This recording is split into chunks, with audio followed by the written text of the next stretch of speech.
Walhasil banyak sekali kemenangan-kemenangan ketika orang tersebut melakukan ketaatan, masyarakatnya melakukan ketaatan, pemimpinnya pemimpin yang jujur, yang bisa menjadikan masyarakatnya itu juga takwa kepada Allah dan takut sama Allah.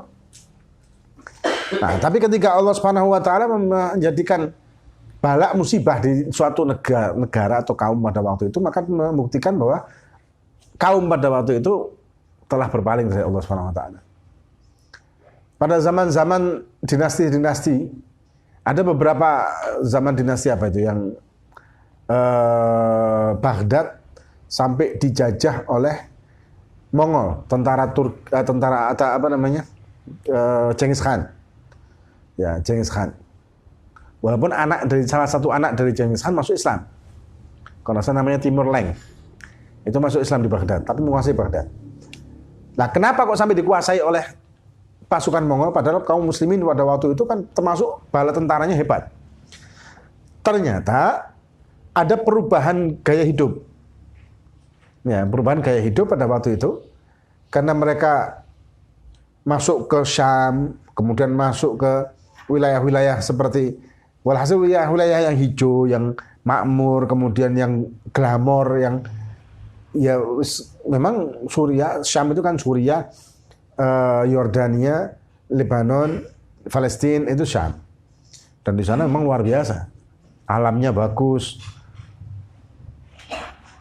Sak perempuannya juga paling cantik di sana katanya. Hasil segala macamnya keindahan-keindahan dunia. Akhirnya banyak orang yang terbuai. Banyak orang yang terbuai dengan dunia. Hingga lupa dengan akhirat. Nah, orang kalau sudah lupa sama akhirat kan udah mati. Akhirnya itu tadi ketika ada invasi dari Genghis Khan dan pasukan Mongol itu, mereka menyerah, bukan melawan. Sampai perpustakaan di Baghdad, perpustakaan terbesar. Kaum muslimin punya orang Islam terbesar di dunia. Itu dibobol sama Genghis Khan dan buku-bukunya yang ditulis di lembaran-lembaran kayak semacam papirus apa itu. Itu diambil dan dimasukkan ke Sungai Furat. Ya, dibuat jembatan. Saking banyaknya. Sampai berhari-hari air Sungai Furat itu jadi hitam kebiruan karena tinta. Ya, sampai seperti itu. Sampai ada satu kisah waktu tentara Mongol berpatroli, jadi berlakukan di Baghdad itu jam malam. Patroli ada 3 tentara Mongol. Menangkap ada 5 orang Baghdad, orang Muslim, tangkap melanggar jam malam dan harus dipenggal.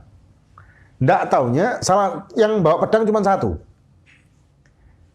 yang lainnya tombak. Yang bawa pedang cuma 1. Nggak taunya pedangnya tumpul, jadi nggak bisa dipakai untuk mancung. Akhirnya gini sepakat 2 tentara Mongol ini keliling nyari pedang, balik nyari pedang yang tajam.